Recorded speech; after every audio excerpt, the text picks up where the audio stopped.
ये है खबरों की खबर और आप देख रहे हैं खबरों की खबर टीवी। दुश्मनों ने मेरी जान लेने की कोशिश की, मगर अल्हम्दुलिल्लाह अल्लाह ने मेरे हौसले और अज़म में कमी पैदा नहीं की। जालिमों ने 6 फीट के फासले से मेरी गाड़ियों पर गोलियां चला दी, मगर अल्लाह ने मेरे दिल को इत्मीनान दिया, क्योंकि मैं जानता हूं कि एक दिन मैं मरूंगा, इस दुनिया से चला जाऊंगा। मगर मैं पैगाम दे रहा हूं जालिमों को, मैं पैगाम दे रहा हूं फिरका परस्तों को, जो ताकत के बलबूते पर ये इक़दाम करते हैं कि हम खत्म कर देंगे। याद रखो, मैं कोई मुर्गी का बच्चा नहीं हूं कि मैं मर जाऊंगा तो कुछ सब चीज खत्म हो जाएगा। अरे असदुद्दीन ओवैसी को अल्लाह ने जिंदा रखा। अल्लाह ने अपने नबी करीम सल्लल्लाहु अलैहि वसल्लम के सदक़े तुफ़ैल में असदुद्दीन ओवैसी को कुछ सलाहियतों से नवाजा।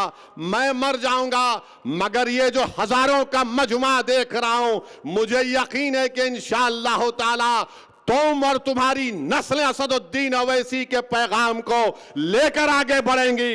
याद रखो, मैं मर जाऊंगा तो कुछ नहीं होगा। हाँ, मैं उस वक्त मर जाऊंगा जब तुम मेरे पैगाम को, मेरी जमात के पैगाम को, अपने इत्तेहाद को, मैं यकीनन उस वक्त मर जाऊंगा जब तुम्हारे दिलों से जज्बा खत्म हो जाएगा। मैं यकीनन उस वक्त मर जाऊंगा जब तुम में जिद्दोजहद करने की सलाहियत खत्म हो जाएगी।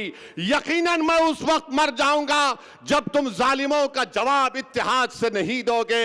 अरे हम जिंदा कौम हैं, हम जिंदा रहने वाले हैं। जब तक हम जिंदा है दुनिया जिंदा रहेगी, जब हम नहीं तो दुनिया भी नहीं रहेगी। ये हमको हमारे बड़े बुजुर्गों ने बताया। तो मेरे अजीज दोस्तों और बुजुर्गों, अपने इत्तेहाद को, अपने जज्बे को सलामत रखो।